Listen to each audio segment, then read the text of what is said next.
Hey everybody, thanks for being here for it. I've uh, I've got a couple of thoughts that I would like to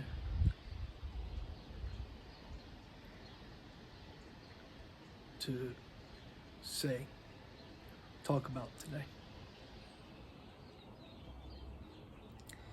There's a poem that I've always really liked, and I've been kind of thinking on this poem as of late. It's an ancient poem called "A Time for Everything." The poet writes, "There is a time for everything, and there is a season for every activity under the sun. There's a time to be born and a time to die. There's a time to plant and a time to uproot, a time to kill and a time to heal, a time to tear down and a time to build, a time to weep and a time to laugh, a time to mourn and a time to dance, a time to scatter stones and a time to gather them, a time to embrace and a time to refrain from embracing." Oh, I'm so looking forward to COVID lessening as we can once again embrace. A time to search and a time to give up, a time to keep and a time to throw away. There's a time to tear and a time to mend, a time to be silent and a time to speak, a time to love and a time to hate, a time for war and a time for peace. There is a time for everything. So I guess lately I've been meditating on this and thinking about it because I feel like I'm in a season right now of certain things coming to an end. What I mean by that is there are functions, physical functions, that are quickly, probably at this point, monthly, there are functions that are coming to an end. For instance, I have, for the last time, lit my own cigar because that function is gone and it's come to an end. In the last year, there's been many things coming to an end.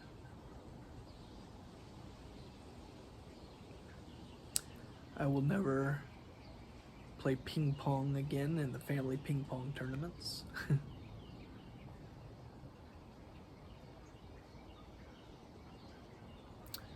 I won't play basketball in the backyard with my boys anymore.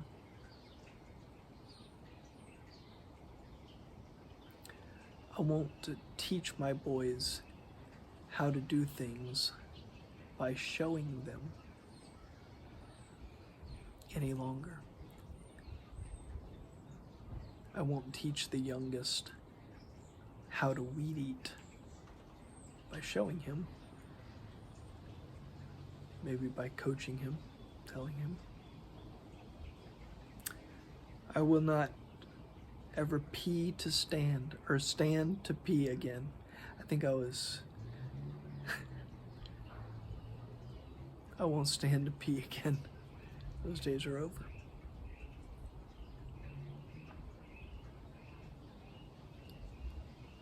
I could definitely stand to not pee anymore.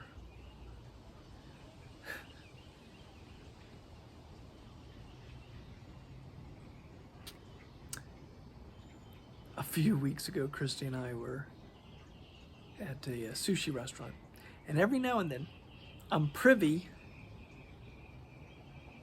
to being so present in the moment that I'm privy to an understanding that this might be the last time this actually works.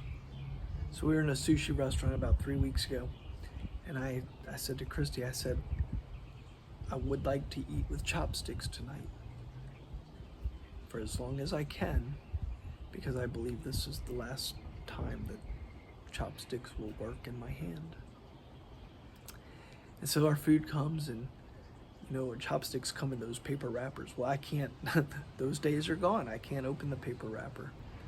I didn't have the strength to break apart the chopsticks because my left hand has no strength. And so she opens up the chopsticks, she breaks them, she rubs them together. I don't know why we do that, but I always see people do that, so I do it.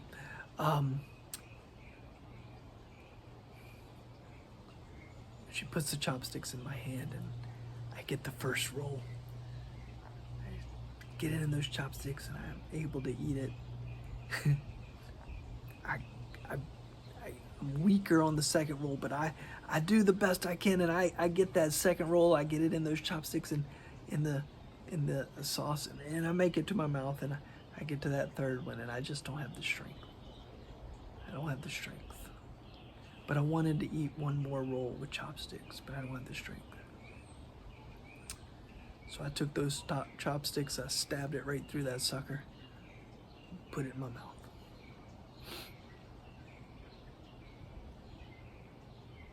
So I won't eat with chopsticks anymore. If things continue to progress at this rate,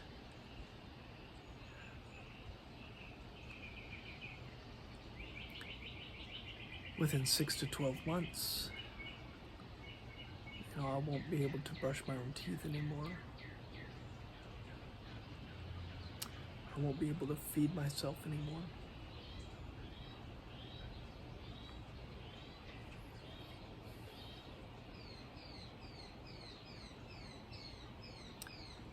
So I'm familiar with things coming to an end. I also would like to say one thing of most importance here. I'm intentionally expressing things coming to an end, which I'll explain in just a moment. But I also want to say, in all the midst of all these things coming to an end, there are certain things that are being birthed in my life at the exact same time.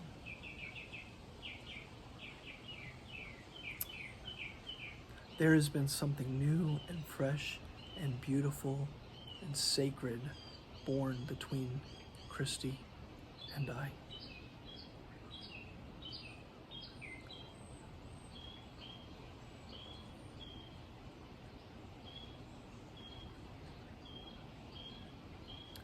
I'm being given gifts in life where I am able to be more present to exact moments, almost for entire days at a time.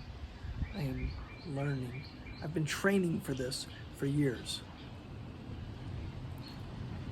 And now it's coming to a place where I am experiencing living my life in the exact moment in which I am. So there are a lot of things coming to an end, but ALS and this bullshit diagnosis, this disease, is bringing with it amazing gifts.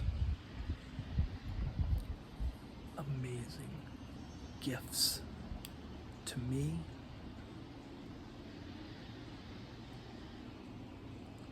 in strange ways to my family, hopefully to my friends and my community. See, a time to start and a time to end. Something new is starting while these other things are ending. Speaking of ending,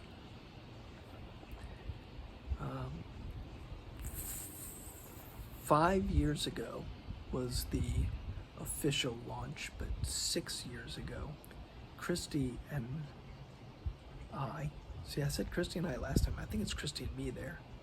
This would be Christy and I.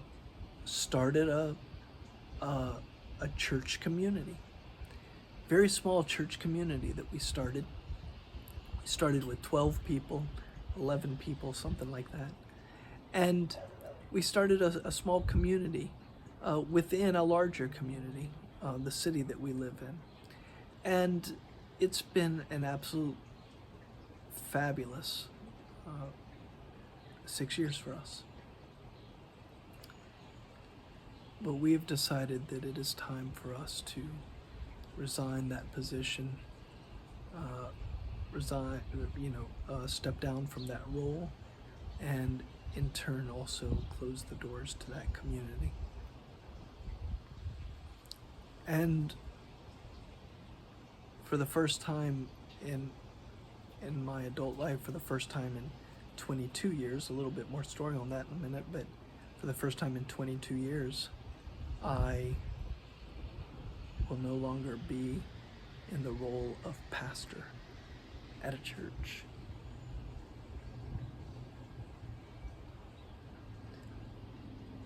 And so I've been reflecting on that coming to an end. 22 years, I say, because at the age of 22, I was hired on to a church staff as an associate or an assistant pastor at the time, even though at the age of 22, I had not a clue what a pastor was. See, a pastor is one who cares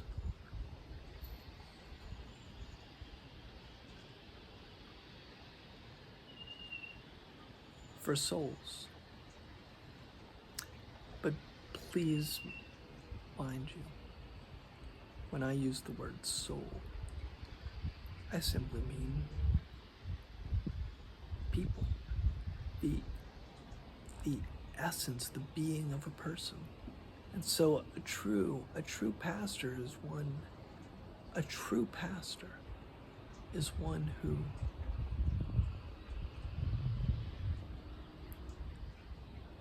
cares for people. Cares for people.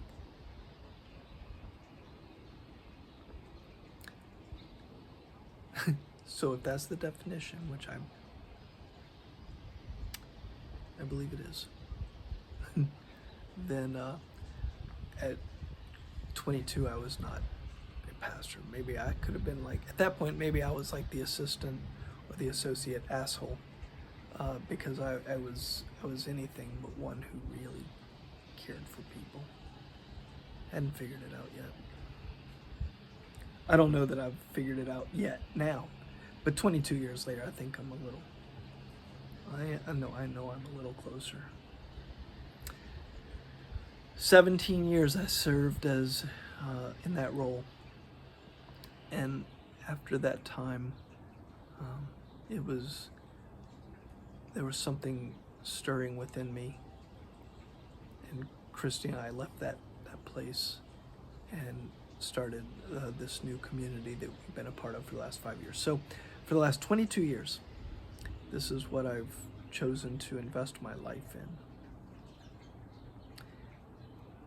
And so when it comes to an end, I think, how are you doing, Brian? How's it feel? Was it worth it?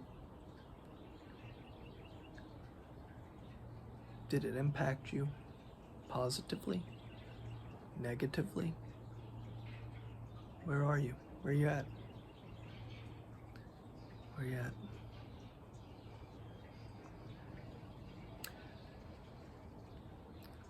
So I thought today I would talk about where I'm at.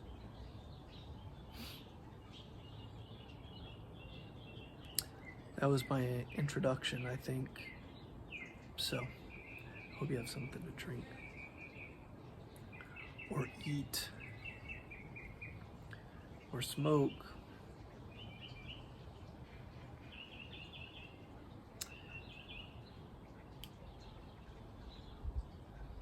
I'm not the same person I was 22 years ago when I started down that road. I've experienced some life. Side note, I've always looked forward.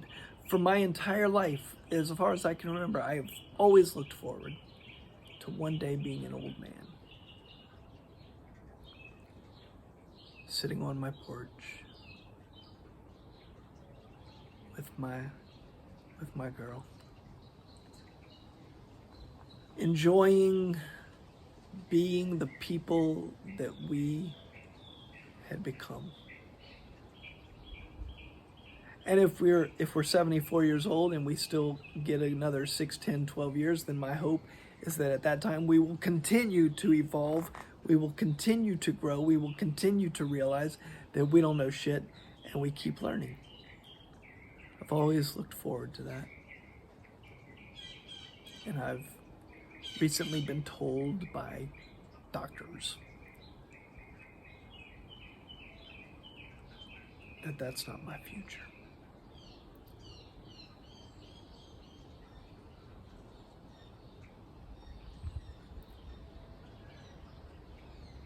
So I'm trying to figure out, I'm 44. If I've changed this much in 20 years, in 22 years, then how much more will I change over the next 30 years? Or would I have changed? And so I'm trying to figure out how to pack in 74-year-old Brian into 44-year-old Brian. And so every day it's a lesson in, where are we loving today? Where do we see beauty today? Where are we experiencing chaos today? And where do we sense divine love, divine presence in the middle of it?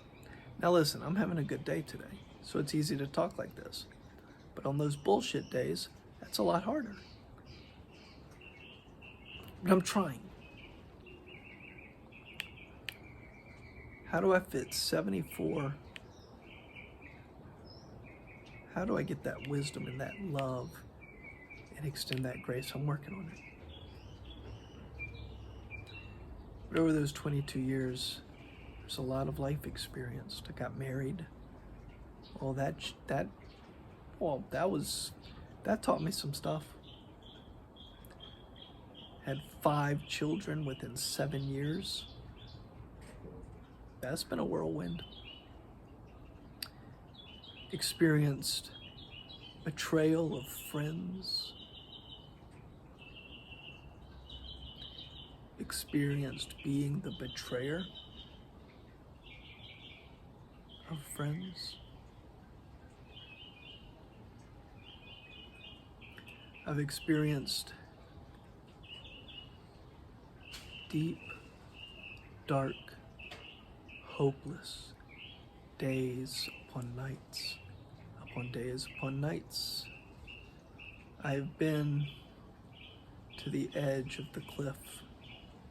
I've stared suicide in its face.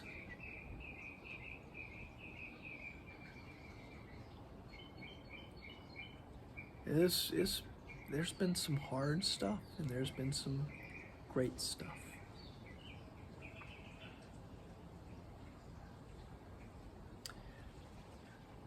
Pastoring for 22 years was a gift. Because over those 22 years, I had an opportunity that most people don't get. I had an opportunity to engage people and life on its terms with those people in intimate settings. I had the opportunity to go to the hospital to visit young couples who, for years had been experiencing infertility, and now they got pregnant, and they gave birth to a vibrant newborn child, and there was great celebration. Amazing, beautiful, the most exciting high.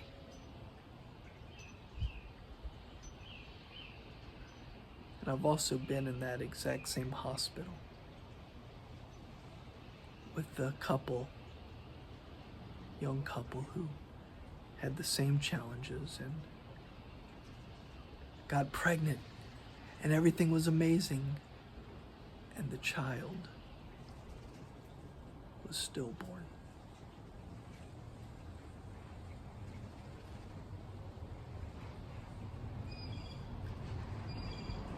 Great beauty and great tragedy. I had the opportunity to do many funerals, preside over many funerals. As I particularly remember one for a woman who had lived to be 98 years old. She'd outlived everybody she loved, and she was ready to move on from this world. If I remember correctly, she passed in her sleep one night. Her funeral was so easy. It was such a joyful occasion because people were happy for her. She had no one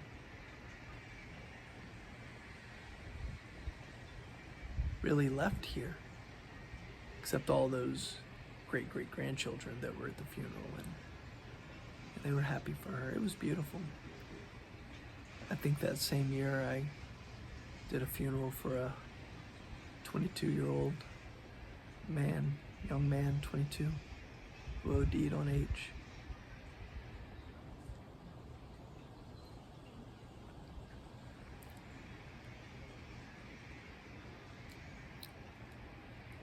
Beauty and tragedy.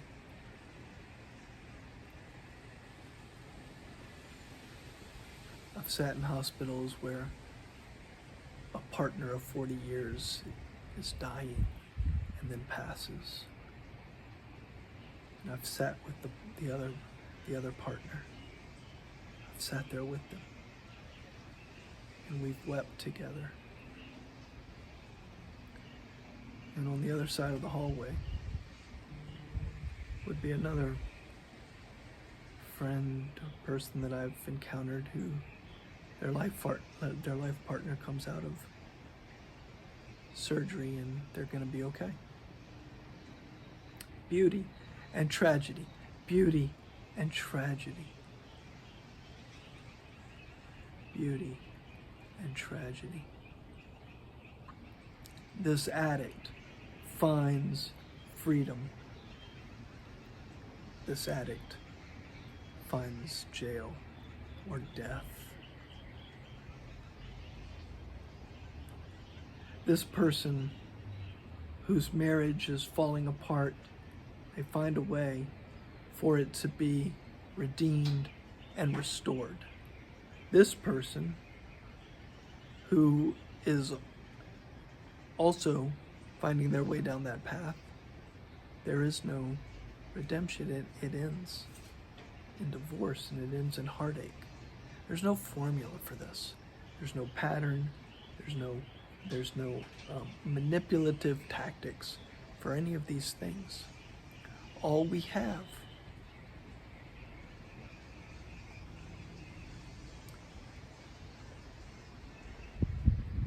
is the ability to press in and to experience life in all of its beauty and all of its tragedy.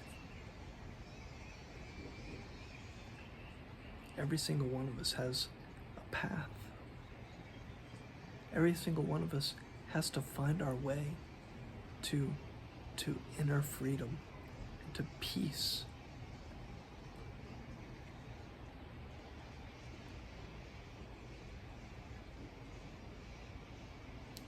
But here's the thing. I once read an author who said, The only way we are formed in life is through either great love or great suffering. The only way we're truly formed in the ways of, well, here's the thing. Those things are going to form us. We choose, will they form us in the ways of mercy and grace and kindness and goodness, or will they form us in the ways of angst and anger and judgmentalism and pride?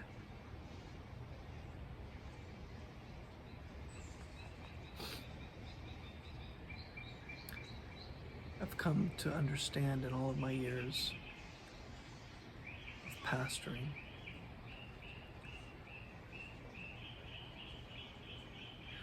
that we live in the hallway, we live in the corridor. We go to that hospital, we travel down that corridor, we turn to the room on the left where the family experiences a death. But you go down that same corridor, you turn to the right where the family experiences new life. We don't live in either room. We don't live in a world that's all popsicles and dandelions. And we don't live in a world that is all darkness and sadness. We live in a world that is both sides of the corridor. So where do we live? We live in the corridor. That's where we are. Now, as we live in the corridor and we visit these different sides,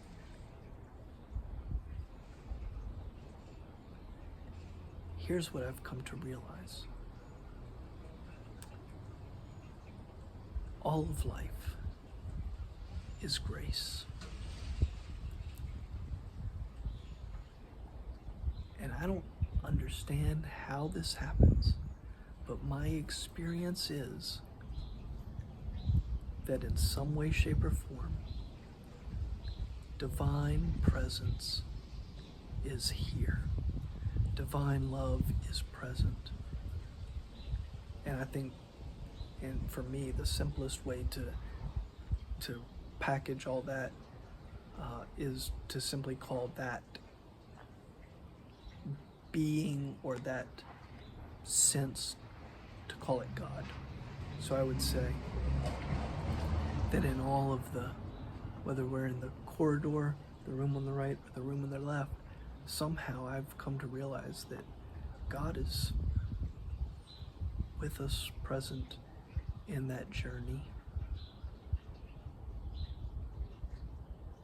Not necessarily to fix anything,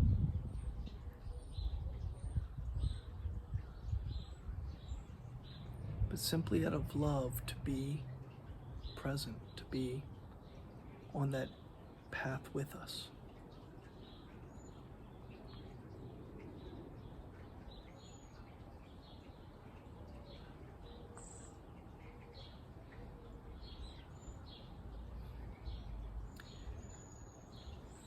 Life is hard.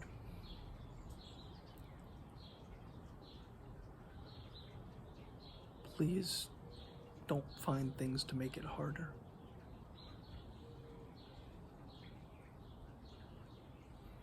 And one of those things is religion.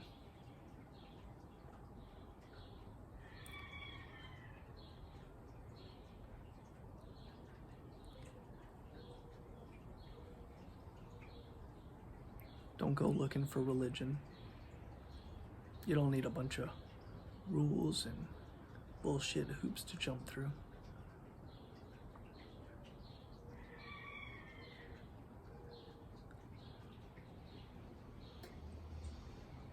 What I was looking for was presence and love, freedom, and a way to live lightly.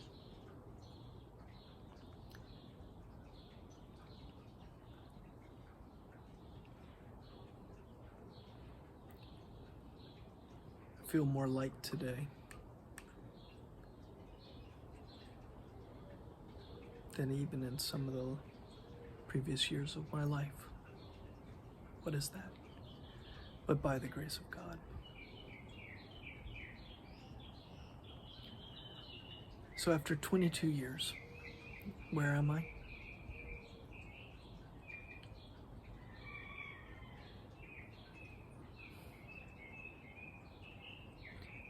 I would sum up those 22 years by saying this is what I've learned, and this is what I'm going to take away.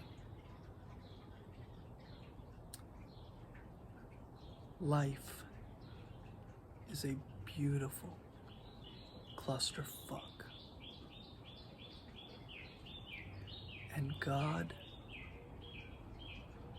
is here.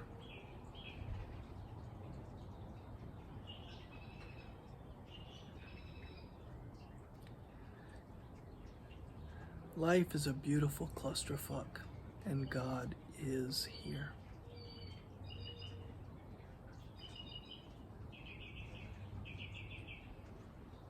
If you happen to be watching this on the day I'm recording, just go outside and allow yourself to be enveloped in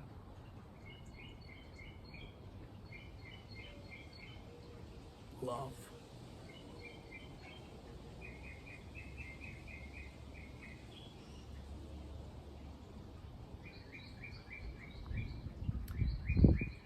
This is my final sermon.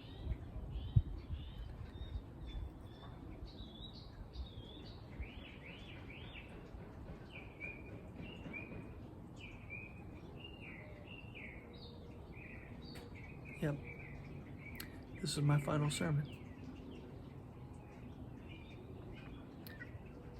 I want to thank you for being here for it. And I hope for you, and I pray for you, that you would be awakened to grace, love, mercy, beauty, presence, all around you.